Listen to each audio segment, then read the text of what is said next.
सभी को प्रणाम एवं नमस्कार और धन्यवाद कि आप समय से उपस्थित हुए। और आप सभी का स्वागत है हमारे इस भगवत गीता के श्रृंखला में, संदेश श्रृंखला जो चल रही है हमारी।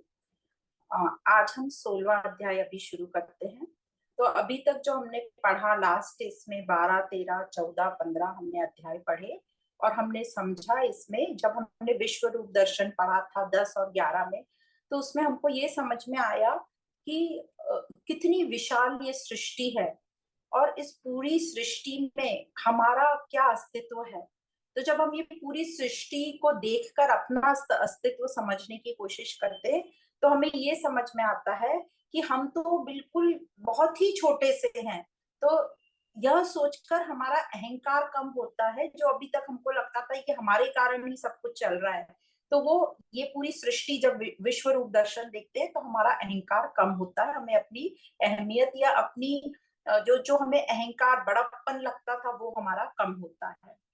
फिर 12वें अध्याय में श्री कृष्ण ने कहा, कर्म फल त्याग की बात की कि त्याग, कर्म फल की आसक्ति का हमें त्याग करना है और उसी को श्रेष्ठ बताया। फिर आगे श्री कृष्ण ने अर्जुन से कहा कि इसलिए उठो और युद्ध करो, कर्म फल की चिंता मत करो। जो भी कर फल आएगा वो तुम्हारे लिए लाभदायक ही होगा। अब 16वें अध्याय में हम चलते हैं। 16वें अध्याय का नाम है देवासुर संपद विभाग योग, मतलब देव असुर संपद विभाग योग। इसमें 24 श्लोक हैं। और जैसे कि नाम है देवी और असुरी, तो दोनों गुणों की बात की है। तो देवी गुण का मतलब है जो गुण हमें पॉजिटिविटी की ओर ले जाते हैं, हमें हैप्पीनेस देते हैं, हमें आनंद प्रदान करते हैं। और आसुरी गुण जो हमें नीचे की ओर ले जाते हैं, हमारी गिरावट करते हैं, या हमारी नेगेटिव क्वालिटीज जो हमें दुखी करती हैं। तो इस अध्याय का उद्देश्य क्या है? इस अध्याय का उद्देश्य ये है कि हम अपनी दैवी गुणों को समझें और उनको हम उजागर करें, उन्हें हम उभारें। और ये कैसे होगा? जब हम ज्ञान से समझेंगे कि क्या है दैवी गुण और वो हमें कैसे उन्नत करते हैं, तो ऑटोमेटिक जो हमारी आसुरी गुण है, मतलब जो दैवी गुण नहीं है, उनको हम कम करेंगे। तो इस प्रकार यह दैवी गुण बढ़ाने को ही योग बताया गया है। तो इसको हमने सारे जो दैवी गुण है को एक स्लाइड में ले लिए, बताते हैं अभी। अब ये जो है, हमें अभी तक पता चल गया कि हम जो भी कुछ करते हैं वो अपने विचारों से, अपनी सोच से करते हैं। और ये जो हमारे विचार हैं, हमारी धारणाएं जो बन गई हैं, यह बहुत सी बातों का परिणाम है। जो अब तक हम जिस परिवार में जन्मे, हमारे पहले की वासनाएं, हम जिस स्कूल में गए, मित्रों के साथ, परिवारजनों के साथ, हम किस समाज में रहते हैं, किस देश में हैं, इन सब का रिजल्ट है कि हमारा एक व्यक्तित्व बन गया। तो जिस तरीके से आज हम खड़े हैं, हम पुरानी चीजों को तो चेंज नहीं कर सकते, पर हम ये जानते हैं कि आज यदि हमें कुछ समझ में आएगा तो हम अपने आप को चेंज कर सकते हैं। हम चेंज करने के लिए तैयार हैं, क्योंकि हम अपने आप को इवॉल्व करना चाहते हैं, उन्नत करना चाहते हैं। और इन सब विचारों, सोच का जो मास्टर है वो कौन है? इन सब का मास्टर है हमारा मन। और हम मन से ही चलते हैं, इसलिए किसी भी प्रकार से अपने मन को हमें ऊंचा उठाना है, सतो प्रधान बनाना है। और इसी संदर्भ में ये दैवी गुण बताए गए हैं। तो दैवी गुण मतलब हम अपने रजोगुण तमोगुण को दबाकर सतोगुण को हम उजागर करें। तो हम दैवी गुण इस प्रकार हैं।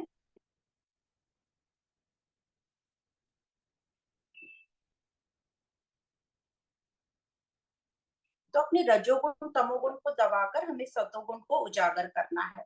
तो दैवी गुण जो बताए, इसमें 26 गुण बताए हैं दैवी गुण। और आपको आश्चर्य होगा कि जो आसुरी गुण बताए वो सिर्फ 6 गुण है। तो हमें काम बहुत कम करना है, और दैवी गुण है 26 गुण। तो इसमें जो है अभय जो है फर्स्ट बताया जाता है। अभय का मतलब है हमें भय के ऊपर जीत प्राप्त करनी है। तो हम कैसे कर सकते हैं? वो ज्ञान से कर सकते हैं। अज्ञान के कारण हमें डर लगता रहता है, मृत्यु से डर लगता है, भविष्य का डर लगता है।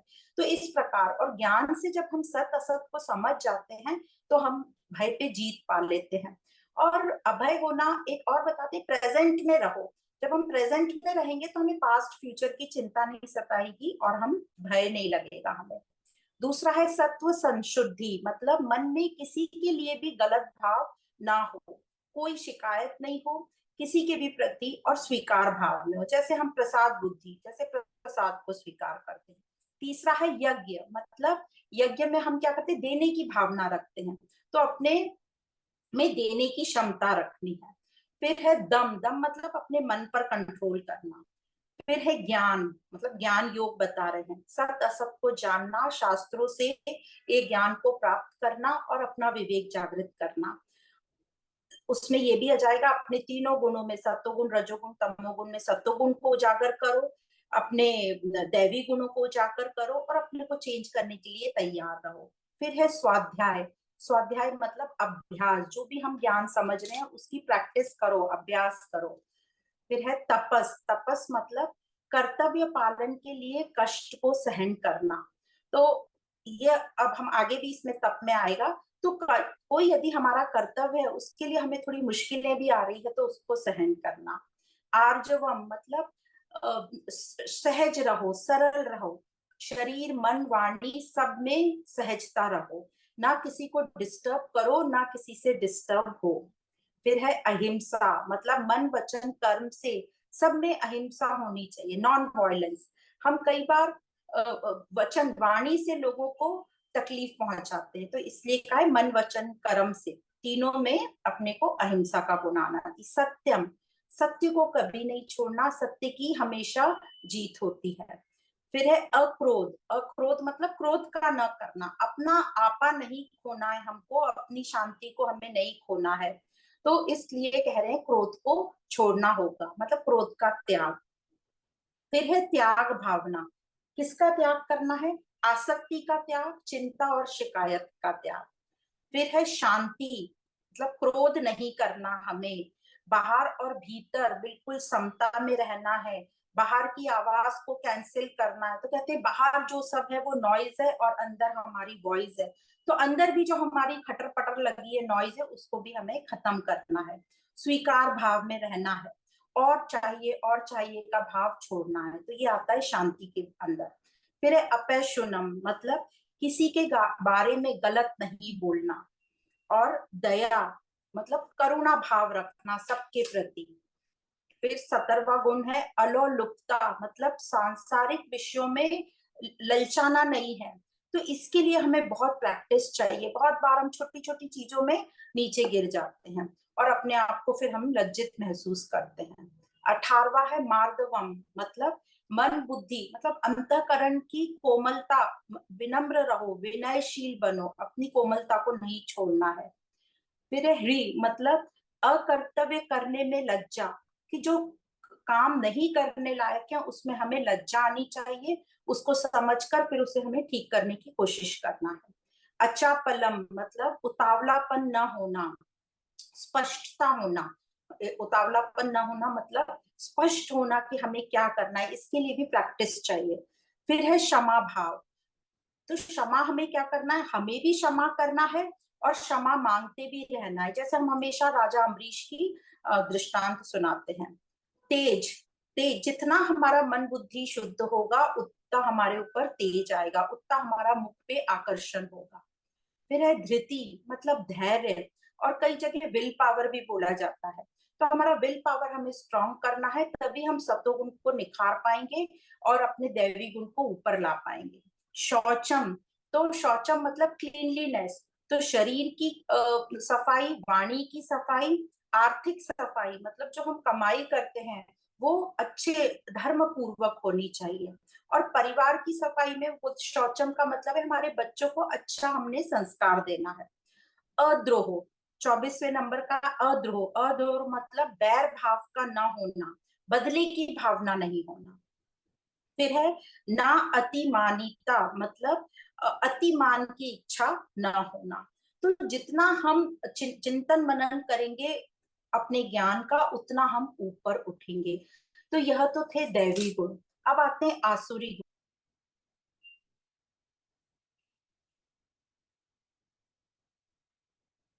गुण। आसुरी गुण मतलब जो हमारी गिरावट करते हैं, तो इसमें 6 ही आसुरी गुण हैं। तो हमें सतो को तमो गुण को दबाकर और रजो को भी नीचे करके हमें अपने सतो गुण को स्ट्रॉन्ग करना है। तो आसुरी गुण कौन से हैं? पहला है दम, मतलब मिथ्याचारी, दिखावटीपन। जो हम सब में रहता है, तो उस पर हमें काम करना है। दर्प मतलब अत्यधिक गर्व करना। काय का गर्व होता है हमें? धन का होता है, जन का होता है, ज्ञान का होता है, यौवन का होता है। इन सब गर्व पर हमें अपना चेकिंग करना है और इसको हटाना है। क्रोध, तो क्रोध में यूजुअली क्या होता है, हम अपना आपा खो देते हैं, हमारी बुद्धि शून्य हो जाती है। तो हमको अपने क्रोध पर काम करना है, कहाँ कहाँ मुझे क्रोध आता है।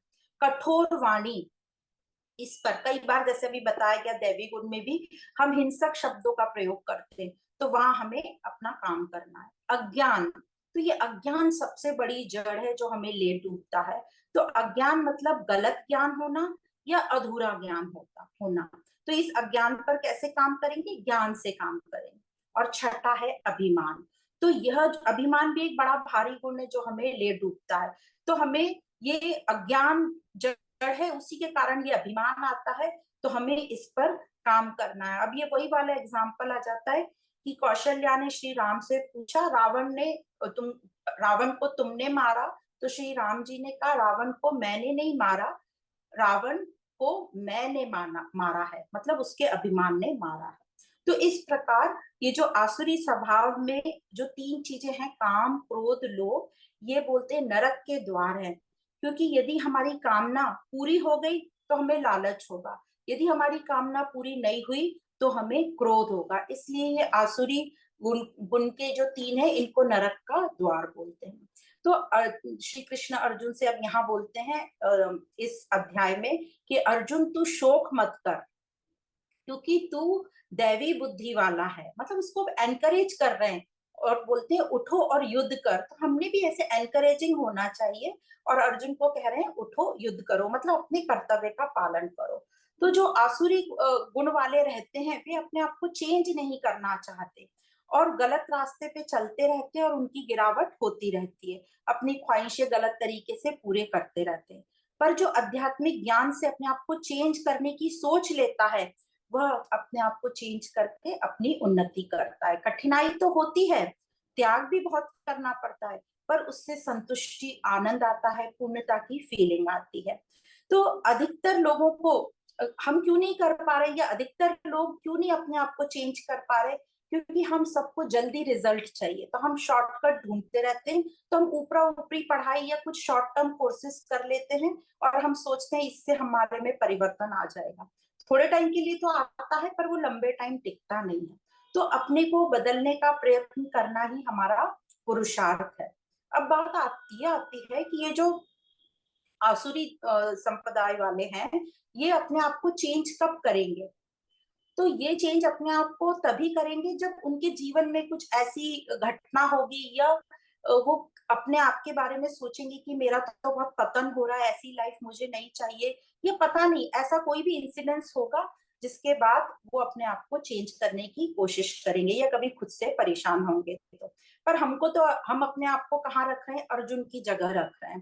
तो हम भी दैवी गुण वाले हुए तो हमको अपना प्रयत्न जारी रखना चाहिए। तो इस प्रकार ये जो 16वां अध्याय है, देवासुर संपत विभाग योग, यहाँ समाप्त होता है। तो आप सभी को धन्यवाद ये दैवी गुण सुनने के लिए और अपने आप को चेंज करने के लिए तैयार होने के लिए।